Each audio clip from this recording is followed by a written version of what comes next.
G'day everyone, just a quick one before I start this video. This weekend I'm going to be trying something completely different on my channel, and it's going to start off with the Australian versus Fiji game that's played at McDonald's Stadium in Newcastle in the weekend. I'm going to be doing a live YouTube video feed during that game, talking about the game as it actually takes place. So if you're interested in joining me for that, check out the local time for the game kickoff and make sure you know what time it is in your area of the world, and get onto my channel and I'll be live streaming my comments and talking about the game in a live situation. Trying that for the first time on my channel. Interesting to see how it goes. So if you're interested in joining me, Australia versus Fiji this weekend, that's the game that I'm going to be doing.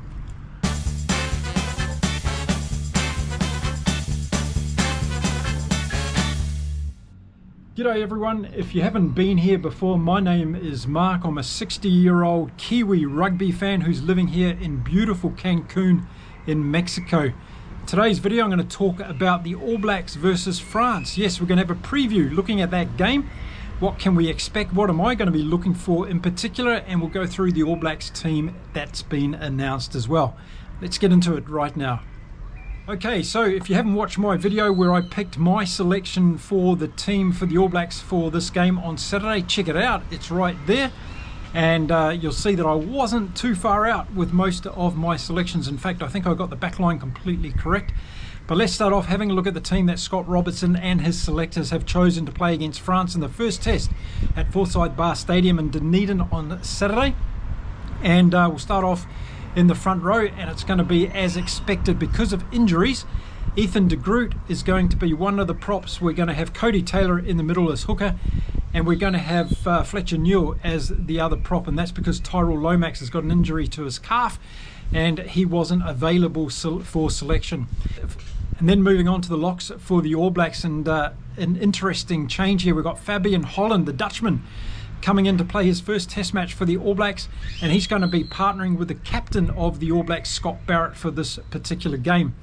And that movement of bringing Fabian Holland in has been an interesting one, because it means that Tupou Vai is going to be playing number 6 in this game for the All Blacks, which I think is a very interesting move. It gives us a bit of height in number 6, another line-out option, and I think that's a good move from Scott Robertson and the team. I like it, and it's going to be interesting to see how it goes. And again, great opportunity for Fabian Holland to play his first game for the All Blacks in Dunedin on Saturday. Looking forward to seeing how he goes. And then Ardie Savea is going to be in at number 7, and there's a lot of applause around the world for that one. Great to see Ardie Savea back in the 7 jersey for the All Blacks. And then Christian Leo Willie gets his chance at number 8. So that's going to be the starting 8 for the All Blacks. I like it. I think it's really good. We'll see how Fletcher Newell stacks up to starting this particular game instead of coming off his usual position from the bench. That's going to be one of the things that I'm going to keep my eye out on this game. But as far as the starting 8 for the All Blacks, with those movements around, bringing Fabian Holland into the lock position, putting Tupou Vai in there at number 6, I like it. Let's see how it's going to work. Let me know what you think of it in the comments. So moving on to the backs for the All Blacks, and I was lucky to get this one right.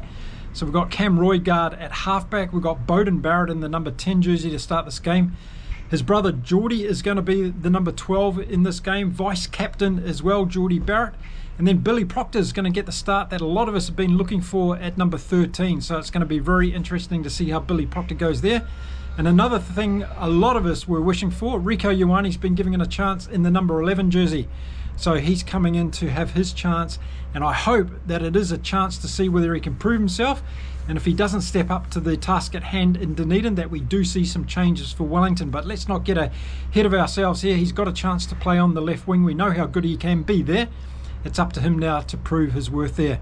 Sevu Reece in the number 14 jersey, and Will Jordan at fullback. Probably no surprises there. I'm not too settled on Sevu Reece. I don't think he's the end game for the All Blacks there as we head towards 2027. I want to see some more options coming in on that wing for the All Blacks, and we'll see how Sevu Reece goes in this particular game. So there you go. That's the starting 15 for the All Blacks. Let me know what you think in the comments. Did they get it right with the backline in your opinion, or would you have liked to seen some other options there? Okay, let's have a look at the bench that they've selected for this All Black team for the weekend. And we'll start off with the forwards that'll come on, and in particular the front row, and it's going to be Takiaho, Norris, the debutant, and it's going to be Tossie that comes in. So I got one of those wrong, but that was because Fletcher Newell is now going to be starting the game. So a very, very good selection. I think they're going to be interesting to see the impact that these guys have. Talk more about that in just a moment.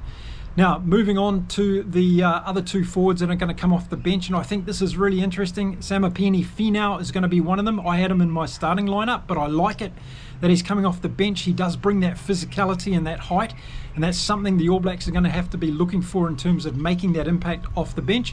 And Duplessis Karefi is going to get his chance to play for the All Blacks coming off the bench in the second half, or if someone gets injured in the meantime. So I like the look of these forwards that are going to come off the bench, but it's all going to be down to the impact that they actually have during this game. So let's keep an eye on that. Okay, so let's have a look at the backs that are going to come off the bench now, and I had put Hotham in there as my halfback replacement. It's going to be Cortez Ratama, and I can understand why Scott Robertson and the selectors have done this, but I would have liked to seen Hotham get a go. Maybe we'll wait till the second or the third test to see that, but it's going to be Cortez Ratama coming off the bench. Damian McKenzie's going to be off the bench as we expected to make that impact. Final back coming off the bench is going to be Quinn Tupaia. So another good selection, not the one that I was hoping for, but I think Tupaia can do a good job. It's up to him now to prove his selection for this team. So there we go. That's going to be the 23 representing the All Blacks on Saturday versus the French. Now, to all my French viewers or fans of French rugby, an apology in the beginning because I hardly know any of the players that are going to be playing for the French this weekend. I know a handful of them. I watch them play, but the majority of the French players are new to me. So rather than give my assessment of the French team, I'm going to wait until I've seen that particular team play on the weekend to give my in-depth analysis on what I thought about those players. And of course, across the series, I'm going to get to know these players a lot better. So I just want to be transparent about that. I'm not going to talk about a French team in the light of how much I know them, because I don't. And as many of you will be seeing some of these names for the first time, I'm going to be keeping a very close check on it as well during this game. So from after the first test, you'll get a lot more input from me about the French team, the French players, how they're playing, and what we can look forward to for the rest of the series. Okay, now the All Blacks. So what are we going to be looking for in the weekend? Well, there's 7 particular areas that I'm going to be keeping a very, very close focus on during this game, and those areas are going to feature in my post-game analysis after the game on Saturday. So for you to know what they are, I'll let you know right now. The first one is going to be how the All Blacks start this game. Of course, it's their first game of the season. Some new combinations there, a number of debutants. So are they going to be a little bit rusty, or are they going to be able to hit the ground running? That's going to be a very important part. So I'm going to look specifically at that first 20 or 30 minutes of the first half, see how the All Blacks get into the game. We know they're good when they get a lead on the scoreboard. Are they going to hit the ground running, or are they going to struggle from the get-go to find some rhythm? And we're going to see a few errors from the All Blacks. So the way they start the game is going to be one of the areas that I'm going to be really watching. The second area is going to be discipline throughout this game. It has let the All Blacks down on occasions last year. They were getting too many yellow cards at the wrong time, or penalties against them, and that's something that Scott Robertson's made mention of a number of times already this season, that the discipline needs to improve, because these top games against the top nations are always divided just by a few points and a few key moments in the game that often happen around the issues relating to discipline. So that's going to be an area that I'm going to really watch throughout this game. Next area I'm going to really keep a close eye on throughout this game from the All Blacks is going to be their leadership on the field. Scott Barrett's the captain, Geordie Barrett's the vice captain, but there's a lot of senior players in this team, and we'll have to see whether they're making the right decisions or not. That's something I thought the All Blacks also struggled with at times during last year's campaign. Okay, the next one on my list is the impact off the bench. Of course, we've got a number of new debutants. We've got the likes of Finau starting off the bench. We've got Damian McKenzie there as well, and Quinn Tupaia. I want to see the impact that these guys have coming in that last 20 or 30 minutes of the game. It's such a crucial part of the game these days, and I want to see whether this bench actually has a good impact in that last period of the game. Talking about the last period of the game, the other thing that I'm going to keep a close eye on, which is linked a little bit to that bench, is how the All Blacks perform in the last 20 minutes of this game.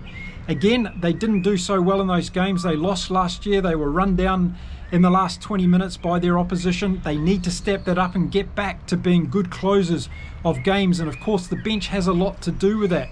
but also the rest of the players that are on the field at the time. Are they making the right decisions? Are they getting ball in hand to the right people that are going to give the All Blacks an opportunity to score points? So that last 20 minutes of the game is something I'm going to be keeping a close eye on this weekend's game for the All Blacks. On my list of things to watch in this game is going to be the debutants, of course. They're getting their chance to put on the All Black jersey for the first time and playing a test match, which is a huge accomplishment in their rugby career, and they're going to have a lot of nerves, anxiety, excitement, and they're going to get that real feeling of running out onto Forsyth Bar Stadium, doing the haka on Saturday for the first time with this All Black team in the series against France, and that's going to be a lot of adrenaline going through their nervous system. So they need to make sure they stay focused, stay in the game, and put on the best performances they can. So I'll be making note in my post-match analysis on how I thought the debutants played in this game and keeping a close eye on them. Okay, the next thing I'm going to be looking for in this game from the All Blacks is their combinations. We've got the likes of Proctor coming into 13 with Barrett inside him and Rieko Ioane moving out to the wing. So I want to see how these combinations work. Are they going to be giving the All Blacks the front football that they need and to move forward? I want to see how the All Blacks loose forwards go as well in this particular game. We've got some interesting moves with Tupou Vai coming into the 6 jersey, Ardie Savea going to 7, and Christian Leo Willie in there at number 8. So this is a new combination for the All Blacks. I want to see how it works together in this particular game. I'll be keeping a close eye on that in particular. The other combination I want to see how it works is going to be the locking of Fabian Holland and also Scott Barrett. How are those two going to do in the tight? Are they going to win good quality line-out ball? Are they going to be on point and technical when it comes to the set piece play throughout this game?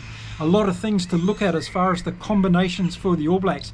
How's 9 and 10 going to go? Cam Roigard and Beauden Barrett, are they going to read the game well and give the All Blacks the opportunity? A lot of talk around Beauden Barrett sometimes from people not only on my channel but a lot of other rugby channels talking about Barrett making the wrong decisions at the wrong time. Is he going to be on point? And are the combinations between him and his brother Geordie Barrett at number 12 going to be on song this weekend? Lots of combinations to look forward to. I'm going to be watching those closely and I'll give you an update on those in the post-match analysis. And one last one, so that means it's 8. So one last thing I'm going to be keeping a close eye on for the All Blacks is the set piece. Are they going to be dominant? We've lost Tamaiti Williams out of this team. We've lost Tyrell Lomax. So there's 2 key players, I think, that are going to have an impact on the All Blacks set piece play when they come back into the team. But how is this team going to perform at set piece time?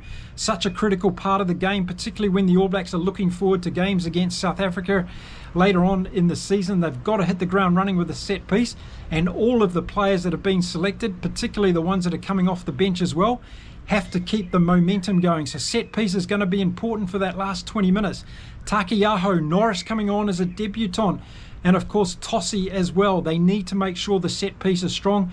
Communication when it comes to line out calls is going to be critical. I'm going to keep my eye on that throughout the game. And so there we go, some pretty exciting things to look forward to in this game between the All Blacks and France, the first test match to be played this series at Forsyth Bar Stadium in Dunedin. It's going to be a cracker of a game, and I'm going to be here following it all through, as I am with a lot of games in the weekend. Okay, so what's my prediction for this game? Well, the French can do anything on their day. It doesn't matter if it's an A, B, C, D or E team. They can be spontaneous. They can cause upsets across the park. But I think the All Blacks are going to have way too much for them this weekend in this first game. I think the All Blacks are going to win by 15 or 20 points. I don't know what the point score and the total is going to be, but I give the All Blacks a 15 to 20 point start in this game, and I think they'll be good for it, particularly in the second half when we start to see the combinations coming together. The roof's going to be closed. There's some horrendous weather across New Zealand at the moment, and I'm sure we're going to get a hard, fast track inside Forsyth Bar Stadium, so the All Blacks will take advantage of that, as will France, and we should see an open, expansive game. Scott Robertson has said that he wants to play this game at pace, and that's going to be continuation of the All Black DNA, wanting to play a fast game. So let's see how it pans out. Now let me know, of course, in the comments who you think's going to win this game, a points margin as well, if you're keen for that. And don't forget to check out the poll on my community page as well for all the games this weekend, and you can cast your vote on who you think is going to win. Okay, so there we go. Plenty to look forward to this weekend in terms of not only the All Blacks versus France, but also all the other internationals taking place. I will cover them all here on my channel, so hit the subscribe button. If you've enjoyed this video, give it a thumbs up and a like and all the other things that you need to do to help me out. And I'll see you all again very soon in the next video. Until then, stay safe, stay well everyone, keep enjoying your rugby across the world. It's time to say adios from beautiful Cancun in Mexico.